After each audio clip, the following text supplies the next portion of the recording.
The surprising power of atomic habits. The fate of British cycling changed one day in 2003. The organization, which was the governing body for professional cycling in Great Britain, had recently hired Dave Brailsford as its new performance director. At the time, professional cyclists in Great Britain had endured nearly 100 years of mediocrity. Since 1908, British riders had won just a single gold medal at the Olympic Games, and they had fared even worse in cycling's biggest race, the Tour de France. In 110 years, no British cyclist had ever won the event. In fact, the performance of British riders had been so underwhelming that one of the top bike manufacturers in Europe refused to sell bikes to the team because they were afraid that it would hurt sales if other professionals saw the Brits using their gear. Brailsford had been hired to put British cycling on a new trajectory.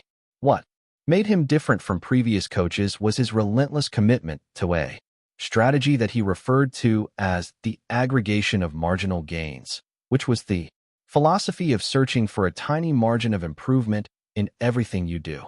Brailsford said, the whole principle came from the idea that if you broke down everything you could think of that goes into riding a bike and then improve it by 1%, you will get a significant increase when you put them all together. Brailsford and his coaches began by making small adjustments you might expect from a professional cycling team. They redesigned the bike seats to make them more comfortable and rubbed alcohol on the tires for a better grip. They asked riders to wear electrically heated overshorts to maintain ideal muscle temperature while riding and used biofeedback sensors to monitor how each athlete responded to a particular workout. The team tested various fabrics in a wind tunnel and had their outdoor riders switch to indoor racing suits, which proved to be lighter and more aerodynamic. But they didn't stop there. Brailsford and his team continued to find 1% improvements in overlooked and unexpected areas. They tested different types of massage gels to see which one led to the fastest muscle recovery. They hired a surgeon to teach each rider the best way to wash their hands to reduce the chances of catching a cold. They determined the type of pillow and mattress that led to the best night's sleep for each rider. They even painted the inside of the team truck white, which helped them spot little bits of dust that would normally slip by unnoticed but could degrade the performance of the finely tuned bikes. As these and hundreds of other small improvements accumulated, the results came faster than anyone could have imagined. Just 5 years after Brailsford took over, the British cycling team dominated the road and track cycling events at the 2008 Olympic Games in Beijing, where they won an astounding 60% of the gold medals available. For years later, when the Olympic Games came to London, the Brits raised the bar as they set 9 Olympic records and 7 world records. That same year, Bradley Wiggins became the first British cyclist to win the Tour de France. The next year, his teammate Chris Froome won the race, and he would go on to win again in 2015, 2016, and 2017, giving the British team 5 Tour de France victories in 6 years. During the 10-year span from 2007 to 2017, British cyclists won 178 World Championships and 66 Olympic or Paralympic gold medals and captured 5 Tour de France victories in what is widely regarded as the most successful run in cycling history. Asterisk. How does this happen? How does a team of previously ordinary athletes transform into world champions with tiny changes that, at first glance, would seem to make a modest difference at best? Why do small improvements accumulate into such remarkable results? And how can you replicate this approach in your own life? Why small habits make a big difference? It is so easy to overestimate the importance of one defining moment and underestimate the value of making small improvements on a daily basis. 2. Often, we convince ourselves that massive success requires massive action. Whether it is losing weight, building a business, writing a book, winning a championship, or achieving any other goal, we put pressure on ourselves to make some earth-shattering improvement that everyone will talk about. Meanwhile, improving by 1% isn't particularly notable. Sometimes it isn't even noticeable, but it can be far more meaningful, especially in the long run. The difference a tiny improvement can make over time is astounding. Here's how the math works out. If you can get 1% better each day for 1 year, you'll end up 37 times better by the time you're done. Conversely, if you get 1% worse each day for 1 year, you'll decline, nearly down to zero. What starts as a small win or a minor setback accumulates into something much more. Habits are the compound interest of self-improvement. The same way that money multiplies through compound interest, the effects of your habits multiply. As you repeat them, they seem to make little difference on any given day, and yet, the impact they deliver over the months and years can be enormous. It is only when looking back 2, 5, or perhaps 10 years later that the value of good habits and the cost of bad ones becomes strikingly apparent. This can be a difficult concept to appreciate in daily life. We often dismiss small changes because they don't seem to matter very much in the moment. If you save a little money now, you're still not a millionaire. If you go to the gym 3 days in a row, you're still out of shape. If you study Mandarin for an hour tonight, you still haven't learned the language. We make a few changes, but the results never seem to come quickly, and so we slide back into our previous routines. Unfortunately, the slow pace of transformation also makes it easy to let a bad habit slide. If you eat an unhealthy meal today, the scale doesn't move much. If you work late tonight and ignore your family, they will forgive you. If you procrastinate and put your project off until tomorrow, there will usually be time to finish it later. A single decision is easy to dismiss. But when we repeat 1% errors day after day by replicating poor decisions, duplicating tiny mistakes, and rationalizing little excuses, our small choices compound into toxic results. It's the accumulation of many missteps, a 1% decline here and there, that eventually leads to a problem. The impact created by a change in your habits is similar to the effect of shifting the route of an airplane by just a few degrees. Imagine you are flying from Los Angeles to New York City. If a pilot leaving from LAX adjusts the heading just 3.5 degrees south, you will land in Washington, D.C. instead of New York. Such a small change is barely noticeable at takeoff. The nose of the airplane moves just a few feet, but when magnified across the entire United States, you end up hundreds of miles apart. Asterisk. Similarly, a slight change in your daily habits can guide your life to a very different destination. Making a choice that is 1% better or 1% worse seems insignificant in the moment, but over the span of moments that make up a lifetime, these choices determine the difference between who you are and who you could be. Success is the product of daily habits, not once-in-a-lifetime transformations. That said, it doesn't matter how successful or unsuccessful you are right now. What matters is whether your habits are putting you on the path toward success. You should be far more concerned with your current trajectory than with your current results. If you're a millionaire, but you spend more than you earn each month, then you're on a bad trajectory. If your spending habits don't change, it's not going to end well. Conversely, if you're broke, but you save a little bit every month, then you're on the path toward financial freedom, even if you're moving slower than you'd like. Your outcomes are a lagging measure of your habits. Your net worth is a lagging measure of your financial habits. Your weight is a lagging measure of your eating habits. Your knowledge is a lagging measure of your learning habits. Your clutter is a lagging measure of your cleaning habits. You get what you repeat. If you want to predict where you'll end up in life, all you have to do is follow the curve of tiny gains or tiny losses and see how your daily choices will compound 10 or 20 years down the line. Are you spending less than you earn each month? Are you making it into the gym each week? Are you reading books and learning something new each day? Tiny battles like these are the ones that will define your future self. Time magnifies the margin between success and failure. It will multiply whatever you feed it. Good habits make time your ally. Bad habits make time your enemy. Habits are a double-edged sword. Bad habits can cut you down just as easily as good habits can build you up, which is why understanding the details is crucial. You need to know how habits work and how to design them to your liking, so you can avoid the dangerous half of the blade. Your habits can compound for you or against you. Positive compounding. Productivity compounds. Accomplishing one extra task is a small feat on any given day, but it counts for a lot over an entire career.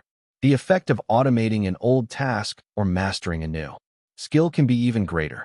The more tasks you can handle without thinking, the more your brain is free to focus on other areas. Knowledge compounds. Learning one new idea won't make you a genius, but a commitment to lifelong learning can be transformative. Furthermore, each book you read not only teaches you something new, but also opens up different ways of thinking about old ideas. As Warren Buffett says, that's how knowledge works. It builds up like compound interest. Relationships compound.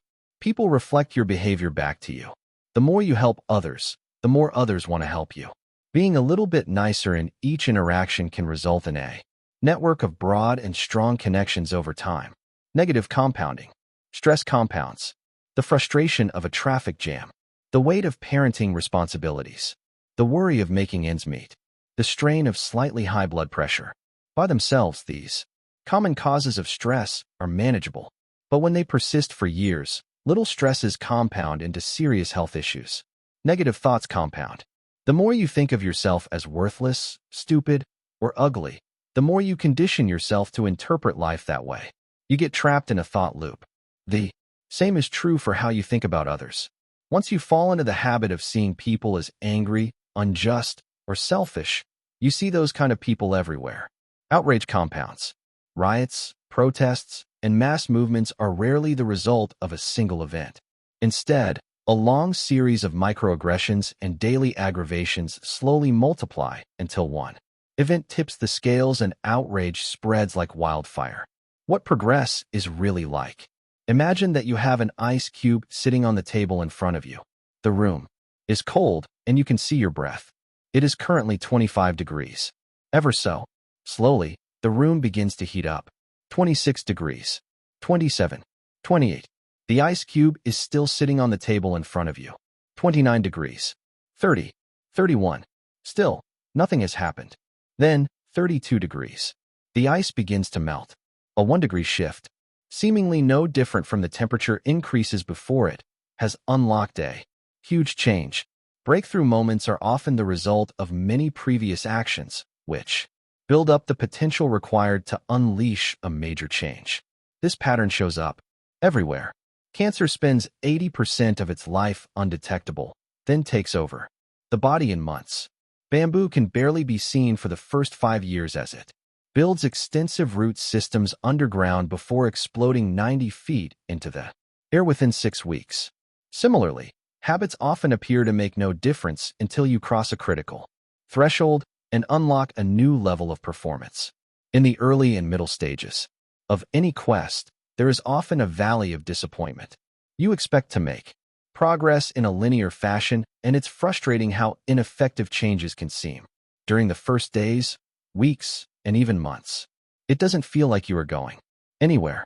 It's a hallmark of any compounding process. The most powerful outcomes are delayed. This is one of the core reasons why it is so hard to build habits that last. People make a few small changes, fail to see a tangible result, and decide to stop. You think, I've been running every day for a month, so why can't I see any change in my body? Once this kind of thinking takes over, it's easy to let good habits fall by the wayside. But in order to make a meaningful difference, habits need to persist long enough to break through this plateau, what I call the plateau of latent potential. If you find yourself struggling to build a good habit or break a bad one, it is not because you have lost your ability to improve. It is often because you have not yet crossed the plateau of latent potential. Complaining about not achieving success despite working hard is like complaining about an ice cube not melting. When you heated it from 25 to 31 degrees, your work was not wasted, it is just being stored. All the action happens at 32 degrees. When you finally break through the plateau of latent potential, people will call it an overnight success. The outside world only sees the most dramatic event, rather than all that preceded it. But you know that it's the work you did long ago. When it seemed that you weren't making any progress, that makes the jump today possible. It is the human equivalent of geological pressure. 2 tectonic plates can grind against one another for millions of years, the tension slowly building all the while. Then, one day, they rub each other once again in the same fashion. They have for ages, but this time the tension is too great. An earthquake erupts. Change can take years before it happens all at once. Mastery requires patience. The San Antonio Spurs, one of the most successful teams in NBA history, have a quote from social reformer Jacob Riis hanging in their locker room. When nothing seems to help, I go and look at a stonecutter, hammering away at his rock, perhaps 100 times without as much as a crack showing in it. Yet at the 101st blow, it will split in two, and I know it was not that last blow that did it, but all that had gone before. All big things come from small beginnings. The seed of every habit is a single, tiny decision. But as that decision is repeated, a habit sprouts and grows stronger. Roots entrench themselves and branches grow. The task of breaking a bad habit is like uprooting a powerful oak within us. And the task of building a good habit is like cultivating a delicate flower one day at a time. But what determines whether we stick with a habit long enough to survive the plateau of latent potential and break through to the other side? What is it that causes some people to slide into unwanted habits and enables others to enjoy the compounding effects of good ones? Forget about goals. Focus on systems instead. Prevailing wisdom claims that the best way to achieve what we want in life, getting into better shape, building a successful business, relaxing more and worrying less, spending more time with friends and family, is to set specific, actionable goals. For many years, this was how I approached my habits, too. Each one was a goal to be reached. I set goals for the grades I wanted to get in school, for the weights I wanted to lift in the gym, for the profits I wanted to earn in business.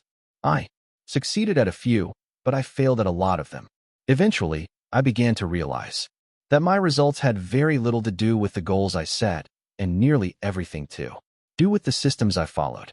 What's the difference between systems and goals? It's a distinction I first learned from Scott Adams, the cartoonist behind the Dilbert comic. Goals are about the results you want to achieve. Systems are about the processes that lead to those results. If you're a coach, your goal might be to win a championship. Your system is the way you recruit players, manage your assistant coaches, and conduct practice. If you're an entrepreneur, your goal might be to build $1 million business. Your system is how you test product ideas, hire employees, and run marketing campaigns. If you're a musician, your goal might be to play a new piece. Your system is how often you practice, how you break down and tackle difficult measures, and your method for receiving feedback from your instructor. Now for the interesting question. If you completely ignored your goals and focused only on your system, would you still succeed? For example, if you were a basketball coach and you ignored your goal to win a championship and focused only on what your team does at practice each day, would you still get results? I think you would. The goal in any sport is to finish with the best score, but it would be ridiculous to spend the whole game staring at the scoreboard. The only way to actually win is to get better each day. In the words of three-time Super Bowl winner Bill Walsh, the score takes care of itself. The same is true for other areas of life. If you want better results, then forget about setting goals. Focus on your system. Instead, what I mean by this, are goals completely useless? Of course not. Goals are good for setting a direction, but systems are best for making progress. A handful of problems arise when you spend too much time thinking about your goals and not enough time designing your systems. Problem number 1. Winners and losers have the same goals. Goal setting suffers from a serious case of survivorship bias. We concentrate on the people who end up winning, the survivors, and mistakenly assume that ambitious goals led to their success while overlooking all of the people who had the same objective but didn't succeed. Every Olympian wants to win a gold medal. Every candidate wants to get the job. And if successful and unsuccessful people share the same goals, then the goal cannot be what differentiates the winners from the losers. It wasn't the goal of winning the Tour de France that propelled the British cyclists to the top of the sport. Presumably, they had wanted to win the race every year before, just like every other professional team. The goal had always been there. It was only when they implemented a system of continuous small improvements that they achieved a different outcome. Problem number 2. Achieving a goal is only a momentary change. Imagine you have a messy room and you set a goal to clean it. If you summon the energy to tidy up, then you will have a clean room for now. But if you maintain the same sloppy, pack rat habits that led to a messy room in the first place, Soon you'll be looking at a new pile of clutter and hoping for another burst of motivation. You're left chasing the same outcome because you never changed the system behind it. You treated a symptom without addressing the cause. Achieving a goal only changes your life for the moment. That's the counterintuitive thing about improvement. We think we need to change our results, but the results are not the problem. What we really need to change are the systems that cause those results. When you solve problems at the results level, you only solve them temporarily. In order to improve for good, you need to solve problems at the systems level. Fix the inputs and the outputs will fix themselves. Problem number 3, goals restrict your happiness. The implicit assumption behind any goal is this: once I reach my goal, then I'll be happy. The problem with a goals-first mentality is that you're continually putting happiness off until the next milestone. I've slipped into this trap so many times I've lost count. For years, happiness was always something for my future self to enjoy. I promised myself that once I gained 20 pounds of muscle, or after my business was featured in the New York Times, then I could finally relax. Furthermore, goals create an either-or conflict. Either you achieve your goal and are successful, or you fail and you are a disappointment. You mentally box yourself into a narrow version of happiness. This is misguided. It is unlikely that your actual path through life will match the exact journey you had in mind when you set out. It makes no sense to restrict your satisfaction to one scenario when there are many paths to success. A systems-first mentality provides the antidote. When you fall in love with the process rather than the product, you don't have to wait to give yourself permission to be happy. You can be satisfied anytime your system is running. And a system can be successful in many different forms, not just the one you first envision. Problem number 4. Goals are at odds with long-term progress. Finally, a goal-oriented mindset can create a yo-yo effect. Many runners work hard for months, but as soon as they cross the finish line, they stop training. The race is no longer there to motivate them. When all of your hard work is focused on a particular goal, what is left to push you forward after you achieve it? This is why many people find themselves reverting to their old habits after accomplishing a goal. The purpose of setting goals is to win the game. The purpose of building systems is to continue playing the game. True long-term thinking is goal-less thinking. It's not about any single accomplishment. It is about the cycle of endless refinement and continuous improvement. Ultimately, it is your commitment to the process that will determine your progress. A system of atomic habits.